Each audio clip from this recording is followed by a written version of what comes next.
नमस्ते दोस्तों, स्वागत है आप सभी का आपके अपने चैनल प्रेप पल्स पे। आज हम ब्लड से रिलेटेड जितने भी इंपॉर्टेंट एमसीक्यूज होंगे उसे सॉल्व करेंगे। आज का लेक्चर हम बहुत शॉर्ट और क्विक रखेंगे क्योंकि हमने कॉन्सेप्ट सारे सीख लिए हैं, तो हमारा आज का फोकस मैक्सिमम क्वेश्चन लगाने पे होगा। बाकी अगर आप डायरेक्टली एमसीक्यूज पे आ गए हो तो प्लीज चैनल में साइंस प्लेलिस्ट में जाकर इससे ठीक पहले वाले लेक्चर को देखो, सारे कॉन्सेप्ट्स को सीखो और फिर एमसीक्यूज के ऊपर आओ। चलिए तो हम अपना लेक्चर शुरू करते हैं। देखिए, आज का हमारा सबसे पहला क्वेश्चन है, a person with A B blood group क्या कर सकता है? ए बी ब्लड ग्रुप वाला क्या है? Can donate blood to A B O blood group. कह रहा है क्या कि भाई क्या ये A blood group, B blood group और ओ ब्लड ग्रुप को जो है वो क्या दे सकता है? अपना ब्लड डोनेट कर सकता है। उसके बाद बोल रहा है क्या कि क्या ये यूनिवर्सल डोनर होता है। उसके बाद अगला क्वेश्चन है, अगला ऑप्शन है क्या कि blood can be receive from any blood group. तो इसका मतलब ये हुआ क्या कि क्या ये यूनिवर्सल एक्सेप्टर है, ठीक है ना। उसके बाद कह रहा है कि ना ही ये यूनिवर्सल रिसिपिएंट है और ना ही ये यूनिवर्सल डोनर है।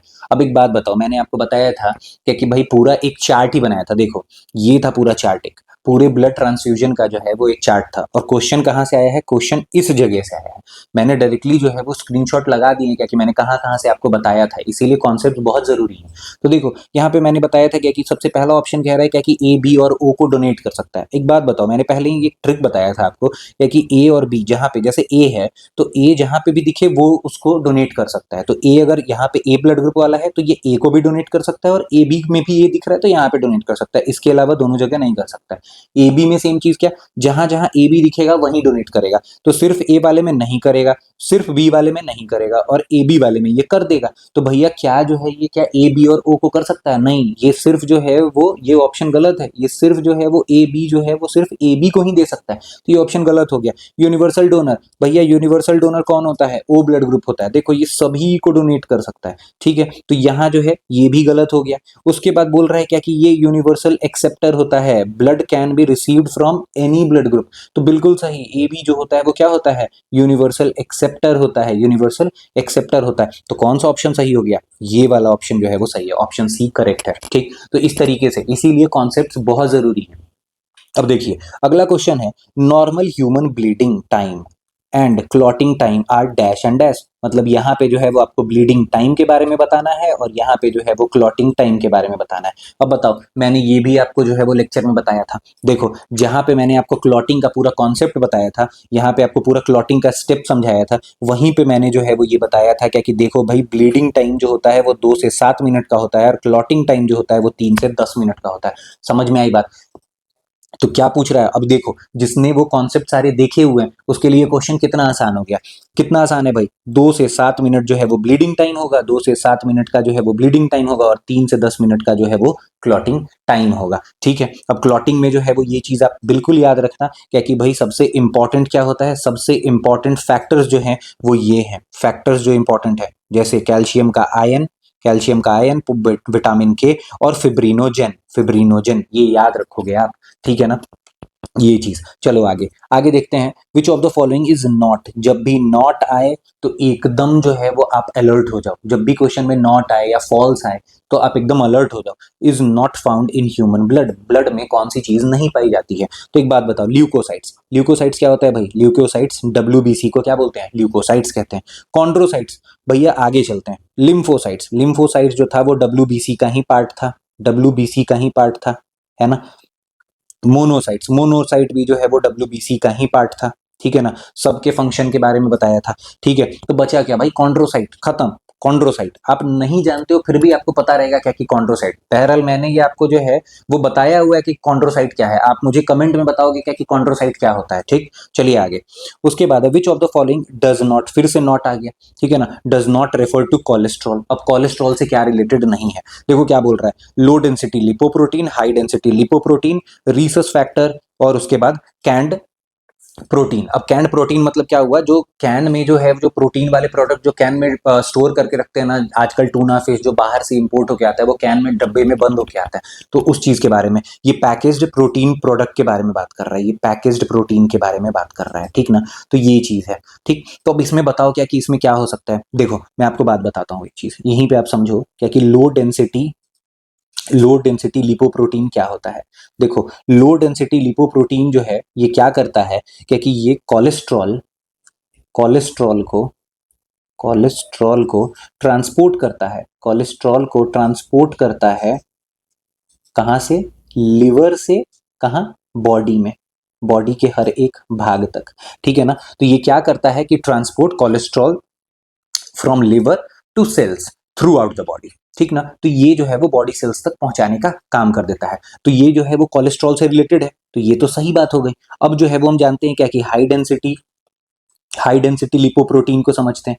ठीक उल्टा करेगा। ये क्या करेगा कि जितने भी एक्सेस कोलेस्ट्रॉल होंगे ना, जितने भी एक्सेस कोलेस्ट्रॉल होंगे उसको इकट्ठा करेगा सारे बॉडी के टिश्यू से इकट्ठा करेगा, और कहाँ भेज देगा? बॉडी टिश्यू से इकट्ठा करेगा और क्या करेगा? लिवर में भेज देगा। और उसको फिर क्या करना है भाई? इसको जो है वो वापस से या तो आप इसको डिग्रेड कर दो, इसको तोड़ो, या फिर इसको एक्सक्रीट करके बाहर निकालो, ठीक है ना। या स्टोर करना है तो आप स्टोर कर लो। तो ये काम होता है। तो हाई डेंसिटी लिपोप्रोटीन का काम आप समझ गए क्या कि भाई बॉडी टिश्यू में जो भी एक्स्ट्रा फैट होते हैं, कोलेस्ट्रॉल होती है सॉरी, उसे कहाँ? लिवर में भेजना। लो डेंसिटी का मतलब क्या हुआ? लिवर से बॉडी में भेजना सारे कोलेस्ट्रॉल को, बनाए हुए कोलेस्ट्रॉल को, सिंथेसाइज कोलेस्ट्रॉल को, ठीक ना। तो ये चीज है। तो भैया ये सब तो कोलेस्ट्रॉल से रिलेटेड है। अब कैंड प्रोटीन को समझ लो। जो भी आप समझते हो ना क्या कि जितने भी पैकेज सामान होता है उसमें क्या होता है, या तो वो गुड फैट लेके चलता है या बैड फैट लेके चलता है,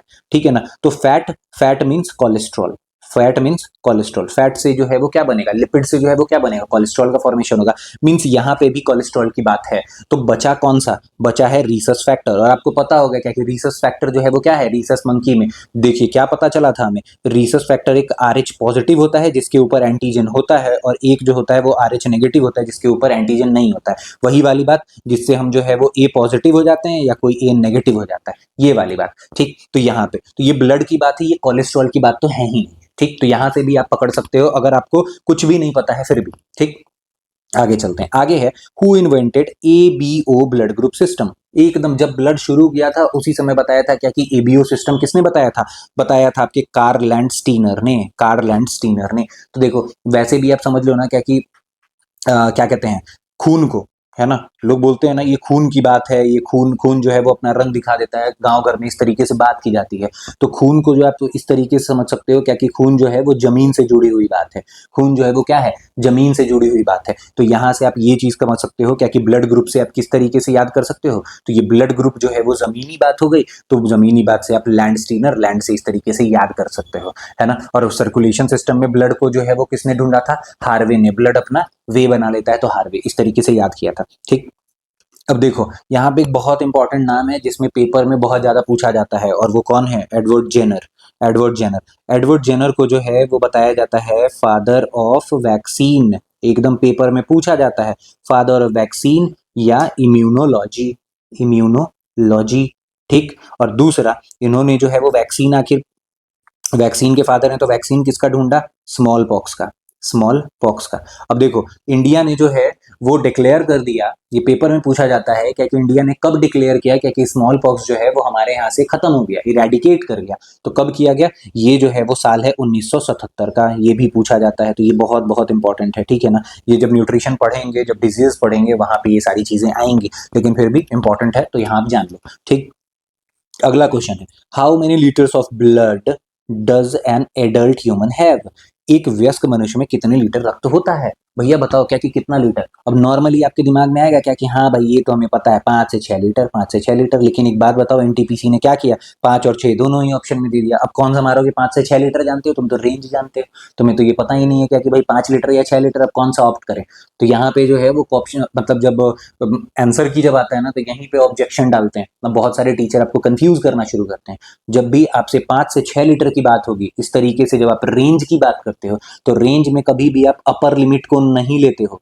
क्या कहते हैं? अपर लिमिट को आप कभी भी अपर लिमिट को नहीं लोगे। आप 5 से 6 लीटर याद करके चलोगे जब, लेकिन जब इस तरीके के क्वेश्चंस आएंगे तो आप क्या करोगे? अपर लिमिट को अवॉइड करोगे, आप लोअर लिमिट को जो है वो ऑप्ट करोगे। इसका आंसर क्या करोगे? ये जो है वो 6 लीटर मारोगे, ठीक ना, 6 लीटर मारोगे, ठीक। अब देखो which of the following is a pigment present in human blood that carries oxygen out from lungs to all part of the body. अरे भैया बताओ क्या कि कौन सा ऐसा पिगमेंट है जो कि क्या करता है भाई, लंग्स से ऑक्सीजन को ले जाता है और पूरे पार्ट में, पूरे बॉडी के हर पार्ट तक जो है वो फैला देता है। भाई इतना सिंपल, इतनी बार बात हो गई इस चीज की, क्या कि भाई आरबीसी में होता है एक प्रोटीन जिसको कहते हैं हेमोग्लोबिन, और हेमोग्लोबिन क्या करता है, ऑक्सीजन के साथ रिएक्ट करके ऑक्सी हेमोग्लोबिन बनाता है और इसे बॉडी के हर एक भाग तक पहुंचा देता है। ठीक है ना, इस तरीके से हमने पढ़ लिया हेमोग्लोबिन। ठीक, हेमोग्लोबिन में क्या होता है, कौन सा एक एलिमेंट प्रेजेंट होता है, तो आयरन प्रेजेंट होता है। तो ये सारी चीजें एकदम एकदम टिप्स पे होनी चाहिए। ठीक, चलिए अब आगे देखते हैं। In human beings which of the following has high affinity for oxygen. तो हमारे लिए, तो ऑक्सीजन के लिए जो है वो कौन, मतलब सॉरी, ऑक्सीजन से जो है वो किसका सबसे ज्यादा एफिनिटी होगा, किसके होता है बॉडी में, हीमोग्लोबिन का। अभी बताया ऑक्सी हीमोग्लोबिन। लेकिन अगर एफिनिटी ऑर्डर की बात आ जाएगी, है ना, तो ये तो ह्यूमन बॉडी की हुई, बट अगर नॉर्मल एफिनिटी ऑर्डर की अगर बात आए, क्या कि हेमोग्लोबिन जो है वो सबसे अच्छा किसके साथ कंबाइन कर सकता है, सबसे अच्छा किसके साथ कंबाइन कर सकता है, तो ये एफिनिटी ऑर्डर आप याद रखोगे, सबसे ज्यादा कार्बन मोनोऑक्साइड, तो वो कार्बोक्सी हेमोग्लोबिन बनाएगा। उसके बाद ऑक्सीजन, तो ऑक्सीजन के साथ जो है वो ऑक्सी हेमोग्लोबिन बनाएगा। और उसके बाद सबसे लास्ट में कार्बन डाइऑक्साइड। तो ये चीज याद रखोगे, ये चीज याद रखोगे। हाँ, अगर ह्यूमन बॉडी लिखा है, ह्यूमन बींग्स लिखा है, तब तो आप ऑक्सीजन के साथ जाओगे। बट अगर नॉर्मली लिखा है और कार्बन मोनोऑक्साइड अगर ऑप्शन में है, तो आप कार्बन मोनोऑक्साइड के साथ जाओगे। ठीक, ये चीज एकदम याद रखना। आगे चलें।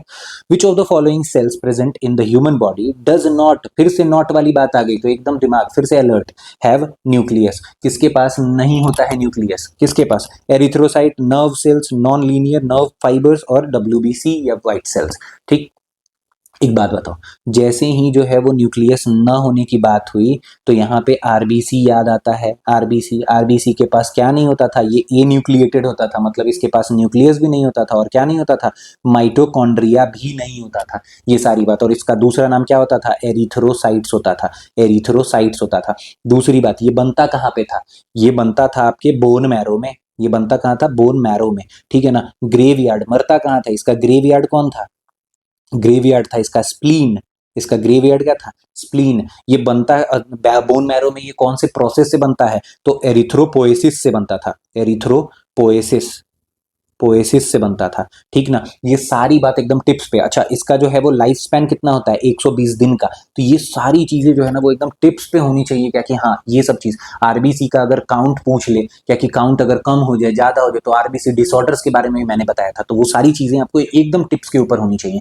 ठीक ना, तो यहाँ पे क्या हो जाएगा, एरिथ्रोसाइट जो है वो अपना करेक्ट आंसर हो जाएगा। ठीक, अब देखो डब्ल्यूबीसी के बारे में पूछ रहा है, WBC white blood cells in the blood dash. अब ये क्या करते हैं ब्लड में, देखो, कैरी हीमोग्लोबिन प्रोटीन, बिल्कुल नहीं भाई, ये तो आरबीसी करता है, एरिथ्रोसाइट करता है। ठीक है, तो ये तो गलत हो गया। उसके बाद कैरी न्यूट्रिएंट्स, नहीं भैया न्यूट्रिएंट की बात तो ये करता ही नहीं है, ये न्यूट्रिएंट की बात नहीं करता है। ठीक है ना, उसके बाद क्या है, protect the body from infection, बिल्कुल सही। ये क्या करता है, ल्यूकोसाइट्स या डब्ल्यूबीसी क्या करता है, इन्फेक्शन से हमें बचाता है। ठीक है ना, एलर्जी से हमें बचाता है। तो ये चीज जो है वो एकदम याद करके रखोगे। ब्लड क्लॉटिंग, ब्लड क्लॉटिंग कौन करेगा भाई, ब्लड प्लेटलेट्स करेंगे। ये जो है वो ब्लड प्लेटलेट्स करेंगे, और कैसे कैसे करेंगे एकदम याद रखना है, उसको टिप्स पे रखना है, या कि किस तरीके से थ्रोम्बोप्लास्टिन जो है वो कैल्शियम और विटामिन के साथ जो है वो आगे काम कर रहा था, फिब्रीन तक का प्रोसेस जो था, वो सारी चीजें याद रखनी है। ठीक ना, ये चीज एकदम याद रखना। चलो आगे बढ़े, आगे देखते हैं। आगे, विच of the following metals is present in haemoglobin, अभी बताया था आयरन होता है, बात खत्म। विच of the following is not true about WBC, WBC के बारे में सही नहीं है, वो चीज बतानी है। तो क्या है भाई, देखो इस टाइप के जो क्वेश्चंस होते हैं ना, इसमें आप कंफ्यूज होने लगते हो, क्या कि भाई एकदम एकदम फिक्स डेटा दे दिया, तो अब आपको पता नहीं होता है ना, तो आप डायरेक्टली रिजेक्ट नहीं कर पाते हो, तो क्वेश्चन को आप छोड़ने की कोशिश करते हो। बट छोड़ना नहीं है, ऑप्शंस को पढ़ना है, क्या पता आप शॉर्टलिस्ट करके आंसर निकाल लो, और इस तरीके के क्वेश्चंस में होता भी यही है। तो क्या है, देखना पड़ जाए, देखना। देखो ये तो हमें नहीं पता, ये हमने पढ़ा भी नहीं। ठीक, अब हम इसको देखते हैं, शेप, एमीबिक शेप या फिर जो है वो सर्कुलर शेप। तो भाई मैंने आपको बोला था कि अमीबा का शेप जो होता है वो कैसा होता है भाई, इर्रेगुलर ही तो होता है। मैंने आपको बताया था क्या कि इर्रेगुलर शेप होता है, तो इर्रेगुलर शेप तो होता है।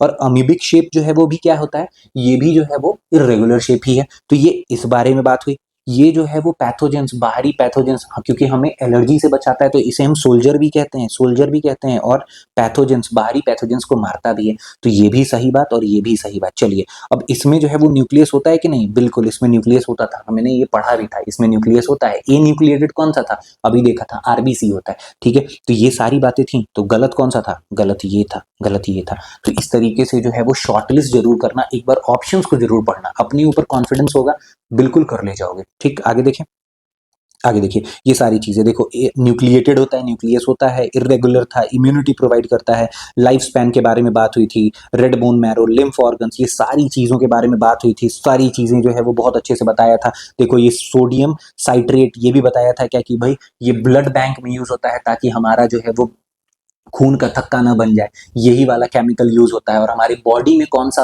लीवर सिक्रीट करता है? वो होता है आपका हेपरीन। ये भी, ये सारी चीजें जो है वो बहुत अच्छे से पढ़ाई गई थी, अभी एकदम याद करना है इस चीज के बारे में। ठीक, चलो आगे, आगे है why is pulse rate of the human body examined. अब बोल रहा है क्या कि भाई पल्स रेट, मानव शरीर की नाड़ी दर पल्स रेट की जांच क्यों की जाती है? भाई क्यों की जाती है ये चीज तो समझो यार। क्या होता है ना पल्स रेट में, अब देखो इसमें जो है वो टू चिक, अब देखो ये नॉर्मली ना अभी आप इसको बहुत आसानी से कर लोगे, क्योंकि आपको पता है क्या कि भाई हम जो है वो सर्कुलेटरी सिस्टम को पढ़ रहे हैं, तो ये इसका आंसर जो है वो हार्ट वाला होगा, तो ये खत्म हो गया। बट नहीं, आपको पल्स रेट समझना पड़ेगा। जब ऑप्शन आएगा ना, जब मतलब जब पेपर में आप बैठोगे रियल टाइम में, तो आपको लगेगा क्या कि भाई ये सर्कुलेटरी से है या एक्सक्रीटरी से है, आपको नहीं पता चलेगा, तो यहाँ पे प्रॉब्लम हो जाएगी। तो समझो, पहले पल्स रेट को समझो, पल्स रेट में आखिर होता क्या है। ठीक है ना, सबसे पहले पल्स रेट को जानते हैं। पल्स रेट में क्या होता है? पल्स रेट में देखो, पल्स रेट में ना सबसे पहले हम हार्ट के फंक्शंस को समझते हैं, है ना, हार्ट हमारा किस तरीके से फंक्शन कर रहा है उस चीज को हम समझते हैं, और ब्लड हमारा किस तरीके से सर्कुलेट हो रहा है, सही से सर्कुलेट हो रहा है कि नहीं, इस चीज को समझते हैं। तो ब्लड के सर्कुलेशन को समझते हैं और हार्ट के फंक्शन को समझते हैं। ठीक, अब देखो इससे रिलेटेड ना ये कुछ कुछ बीमारियों को भी बता देता है ये चीज। बहरहाल बहुत ज्यादा अगर डीप अगर क्वेश्चन होगा तभी पूछा जाएगा, नहीं तो नहीं ही पूछा जाएगा। ठीक है, तो ये जो है वो एक बीमारी होती है, बीमारी नहीं कह सकते हैं, हार्ट के फंक्शंस को हम हार्ट के फंक्शन के बारे में बात किया ना, तो कभी हार्ट बीट जो है वो स्लो हो जाएगा, कभी फास्ट हो जाएगा, कभी एबनॉर्मल हो जाएगा। तो उसी उन सब टर्म्स के बारे में हम बात कर रहे हैं। ठीक है, तो इसे कहते हैं एरिथमियाज। ठीक है ना, यहाँ पे जो है वो क्या होगा, हम हार्ट के एबनॉर्मल रिदम को सुन सकते हैं। एबनॉर्मल एबनॉर्मल हार्ट रिदम, ये इस चीज को कहते हैं। ठीक है, एबनॉर्मली अगर हमारा धड़कन मतलब दिल का धड़कन जो है वो अगर एबनॉर्मल हो जाए, उस चीज को ये कहते हैं। ठीक ना, उसके बाद हम बात करते हैं ब्रैडी कार्डिया। ब्रैडी कार्डिया, इसमें हमारा जो है वो हार्ट रेट स्लो हो जाएगा। क्या होगा? हार्ट रेट जो है वो स्लो होता है। ठीक, और उसके बाद होगा एक tachycardia. Tachy T tachycardia, इसे क्या बोलते हैं? यहाँ पे हार्ट बीट जो है वो क्या होगा? फास्ट हो जाएगा, हार्ट रेट फास्ट हो जाएगा। तो ये सारी चीजें हैं। तो पल्स रेट के बारे में सारी बातें समझ में आ गई, आंसर तो पहले से ही पता था। ठीक, तो पल्स रेट समझ में आ गया सारा, है ना, एनटीपीसी में पूछा गया है। ठीक, चलो आगे, अब फिर से कुछ इनकरेक्ट बताना है भाई। इनकरेक्ट, अब क्या बोल रहा है incorrect? Blood protects the body from diseases, बिल्कुल इन्फेक्शन और डिजीज से बचाता है। ब्लड का कौन सा वो हिस्सा है? डब्ल्यूबीसी है। ठीक, अगला, blood carries carbon dioxide from body cells to lungs, बिल्कुल सही, ब्लड जो है वो कैरी करता है सारे तरीके के गैसेज, ऑक्सीजन को भी कैरी करता है। ठीक है, उसके बाद कह रहा है क्या कि ब्लड में जो है blood helps in sensory inputs. भैया सेंसरी इनपुट में मदद करता है क्या? सेंसरी इनपुट में जो है वो हमारा नर्वस सिस्टम मदद करता है, नर्वस सिस्टम, ब्लड मदद नहीं, सर्कुलेटरी सिस्टम का कोई रोल नहीं है सेंसरी में। ठीक है ना, तो ये क्या होगा? यही तो गलत है, यही तो गलत है, ये गलत हो गया। ठीक, आगे देखते हैं, the walls of ventricle is dash then the walls of atrium. अब पूछ रहा है भाई, अब बताओ क्या कि वेंट्रिकल का वॉल जो है वो क्या होता है? थिक है, छोटा है, पतला है या बड़ा है, क्या है ये चीज? ये एक बात याद रखो, मैंने आपको बताया था क्या कि इस तरीके से चेम्बर बनाया था, ऐसे ही याद करने के लिए एक फ्लो चार्ट में चेम्बर बनाया था, और चेम्बर बना के बोला था क्या कि इधर है राइट, इधर है लेफ्ट, ऊपर वाले को कहते हैं एट्रियम, नीचे वाले को कहते हैं वेंट्रिकल। तो ये हो गया राइट एट्रियम, ये हो गया लेफ्ट इसको लेफ्ट, ये लेफ्ट एट्रियम हो गया, ये राइट वेंट्रिकल हो गया और ये लेफ्ट वेंट्रिकल हो गया। इस तरीके से मैंने आपको बताया था क्या कि लेफ्ट मतलब सबसे पहले तो यही बताया था क्या कि एट्रियम से ज़्यादा मोटा जो होता है वो थिकर होता है वेंट्रिकल। क्यों होता है वेंट्रिकल? क्योंकि इसको जो है वो सिस्टोलिक मूवमेंट करना है, ये कॉन्ट्रैक्ट होके जो है वो क्या करता है, ब्लड को ऊपर की तरफ जो है वो क्या करता है, पुश करता है। इस वजह से जो है यहाँ पे जो है वो मांसपेशी या इसका जो है वो वॉल्स जो है वो क्या होता है, थिकर होता है, ये चीज। और ये भी बताया था क्या कि लेफ्ट वेंट्रिकल जो है, लेफ्ट वाला वेंट्रिकल जो है वो राइट वाले वेंट्रिकल से भी चौड़ा होता है। अगर हम वेंट्रिकल वेंट्रिकल में अगर हम बात करें तो लेफ्ट वेंट्रिकल राइट वेंट्रिकल से भी वो होता है, थिकर होता है। क्यों होता है इसके वॉल्स थिकर? क्योंकि यहां से लेफ्ट वेंट्रिकल से आपको मैंने बताया था ये जो है वो पल्मोनरी पल्मोनरी ये एरोटिक वाल्व, यार क्या बोल रहा हूं मैं, एरोटिक वाल्व के थ्रू जो है ये पूरे बॉडी में जो है वो चला जाता था। बाइकस्पिड वाल्व से जो है वो लेफ्ट एट्रियम से लेफ्ट वेंट्रिकल में आता था, ठीक है। तो ये एरोटिक वाल्व से जो है वो क्या करता था, ये बाहर निकल जाता था, पूरे बॉडी में सर्कुलेट होता था। इस वजह से लेफ्ट वेंट्रिकल जो है वो राइट वेंट्रिकल से ज्यादा थिकर होता था। और वेंट्रिकल जो है वो एट्रियम से जो है वो क्या होता है, ये भी थिकर होता है, ठीक ना। ये भी क्यों? क्योंकि वेंट्रिकल को क्या करना है, सिस्टोलिक मूवमेंट करना है, सिस्टोलिक वो कॉन्ट्रैक्शन करना है, जिसके कारण जो है वो ब्लड को पूरे बॉडी में पुश करना है, ये वाली बात, ठीक। तो ये चीज होगा, क्या होगा, थिकर होगा ये चीज। और यहाँ पे जो है वो देखो यही वो स्लाइड है जिसमें मैंने आपको बताया था, देखो यहाँ पे मैंने आपको बताया था कि वॉल्स ऑफ वेंट्रिकल जो है वो वॉल्स ऑफ एट्रिया से क्या होता है, थिकर होता है। साथ ही साथ ये भी बताया था क्या कि left ventricle wall is thicker, क्यों? क्योंकि इसको इंटायर बॉडी में क्या करना है, थ्रू करना है। यहाँ से ये देखो, ये लेफ्ट वेंट्रिकल इस एरोटिक वाल्व से जो है वो क्या करता था, पूरे बॉडी में थ्रू करता था, ये वाली चीज। और ये बाइकस्पिड वाल्व से क्या आता था, अंदर की तरफ लेफ्ट एट्रियम से लेफ्ट वेंट्रिकल में आता था, ठीक। ये वाली बात हो गई। चलिए आगे आगे देखते हैं। विच of the following option is not true? देखो बार बार नॉट पूछते हैं अबाउट आरबीसी। आरबीसी के बारे में कौन सी बात गलत है? देखो भाई, ये work transport of oxygen and carbon dioxide. उसके बाद कह रहा है इसका जो है वो बाइकॉनकेव शेप है, सर्कुलर शेप है। उसके बाद कह रहा है 5.7 माइक्रोमीटर्स का है। उसके बाद कह रहा है हेमोग्लोबिन। तो भैया यार इसमें फिर से जो है वो प्रॉब्लम इसी तरीके का, और वो दोनों ही ग्रुप डी के क्वेश्चन थे। ग्रुप डी में साइंस बहुत अच्छे क्वेश्चन आते हैं साइंस के, ठीक ना। देखो यहाँ पे बिल्कुल क्या करता है, ऑक्सी हेमोग्लोबिन बना के, हेमोग्लोबिन जो है वो क्या करता है, कार्बन डाइऑक्साइड और ऑक्सीजन का जो है वो क्या करता है, ट्रांसपोर्ट में मदद करता है। तो बिल्कुल सही बात। फिर से जो है वो देखो हेमोग्लोबिन, वहां पे ये प्रोटीन मौजूद होता है। इसका जो है वो सर्कुलर, ये टैबलेट शेप का जो है वो बताया था मैंने आपको, ये बाइकॉनकेव शेप होता है। तो ये सारी बातें सही है। तो गलत कौन सा है, ये। और इसीलिए ये अपना आंसर होगा। देखो ये मैंने आपको बताया था, ये देखो इसका भी कैसा है, बाइकॉनकेव शेप है ना, इस तरीके का बाइकॉनकेव शेप है। इसमें क्या हीमोग्लोबिन होता है, देखो यहाँ पे हीमोग्लोबिन होता है, ये ए न्यूक्लिएटेड होता है, बाइकॉनकेव शेप होता है। एरिथ्रोसाइट्स इसका नाम, लाइफ स्पैन के बारे में बताया था, एरिथ्रोपोइसिस, रेड बोन मैरो। इसके बाद स्प्लीन में जो है वो मरता है, लिवर भी है एक ऑप्शन। उसके बाद देखो ये आरबीसी काउंट, अगर आरबीसी काउंट खत्म मतलब कम होने लगे तो उसे हम क्या बोलते हैं, उसे कहते हैं एरिथ्रोसाइटोपिनिया कहते हैं। अगर जो है वो बढ़ जाए तो इसे क्या बोलते हैं, पॉलीसाइथेमिया कह देते हैं। और अगर हेमोग्लोबिन की काउंट अगर कम हो जाए, बहुत बहुत इंपॉर्टेंट, तो इसे क्या बोल देते हैं, एनीमिया कहते हैं। बहुत इंपॉर्टेंट है, ठीक ना, ये वाली चीज, ठीक। और इसमें न्यूक्लियस और माइटोकॉन्ड्रिया नहीं होता है। एफिनिटी ऑर्डर भी बताया था, जो अभी बताया आपको, ठीक। चलिए आगे आगे है, विच of the following circulates impure blood? Impure blood कौन करता है भाई? अब देखो इम्प्योर ब्लड की बात आ गई, और यहाँ पर जो है वो नॉर्मली अगर पूछता है तो भाई वेन्स जो है वो इम्प्योर ब्लड लेके जाते हैं। लेकिन यहाँ पे जो है वो हमारा alveoli, aorta, pulmonary artery, pulmonary vein. अब देखो सीधी बात है क्या कि जब भी पल्मोनरी आ जाए तो पल्मोनरी लंग्स से कनेक्टेड होगा, और पल्मोनरी शब्द आएगा तो उल्टा काम आएगा। तो वेन्स जो वेन वेन नॉर्मली जो है वो इम्प्योर ब्लड, लेकिन अगर इसके आगे पल्मोनरी आ गया तो ये क्या करेगा, उल्टा काम करेगा, तो ये प्योर ब्लड करेगा। तो ये क्या करेगा, ये प्योर ब्लड को लेके जाएगा, ये प्योर ब्लड को कैरी करेगा, प्योर ब्लड को। देखो एक बार ही समझते हैं इस चीज को हम लोग यहाँ पे, क्योंकि पल्मोनरी की बात आई है तो एक बार रिवाइज करना बनता है।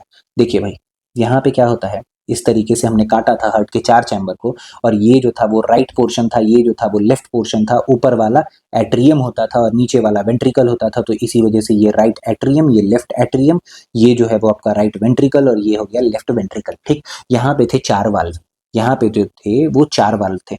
यहाँ से देखो यहाँ पे सुपीरियर वेना कावा से अंदर आता था, और इसके अंदर जब लेफ्ट वेंट्रिकल, राइट एट्रियम से लेके जब राइट वेंट्रिकल में जाता था, तो यहाँ वाला वाल्व क्या होता था, ये ट्राइकस्पिड वाल्व था, ये ट्राई वाला ट्राइकस्पिड वाल्व था। यहाँ से जो है वो आपको पल्मोनरी पल्मोनरी क्या करता था, पल्मोनरी वेन जो है, पल्मोनरी वेन, पल्मोनरी आर्टरी जो है वो क्या करता था, यहाँ से आपको लंग्स तक लेके जाता था, लंग से लेके जाता था, और वो क्या करता था, वो इम्प्योर ब्लड को लेके जाता था, ठीक ना। इसको क्या बोलते थे, इसको पल्मोनरी वाल्व कहते थे, इसको क्या बोलते थे, इसको पल्मोनरी वाल्व कहते थे, ठीक ना। तो यहाँ पर तो देखा आपने क्या कि पल्मोनरी आर्टरी जो है वो क्या करता है, इम्प्योर ब्लड को लेके जाता है, इम्प्योर ब्लड को लेके जाता है, इसलिए ऑप्शन तो अपना यही है। बाकी अब यहाँ पे देखते हैं, यहाँ से जो है वो क्या होता था, यहाँ से लंग से जो है वो पल्मोनरी वेन जो है वो लेके आता था किसमें, लेफ्ट एट्रियम में। लेफ्ट एट्रियम से जो है वो अंदर की तरफ आता था, लेफ्ट एट्रियम और लेफ्ट वेंट्रिकल में वाल्व जो होता था वो क्या होता था, ये बाइकस्पिड वाल्व होता था। और उसके बाद फिर यहाँ से जो है वो पूरे शरीर में जाने के लिए जो है वो एरोटा के थ्रू एरोटिक वाल्व होता था, एरोटिक वाल्व होता था, ठीक ना। तो ये पूरा जो है वो सर्कुलेशन था, ये पूरा सर्कुलेशन था। इसी तरीके से तुमने पढ़ा था, बहुत समय दिया था, ठीक ना। चलिए आगे।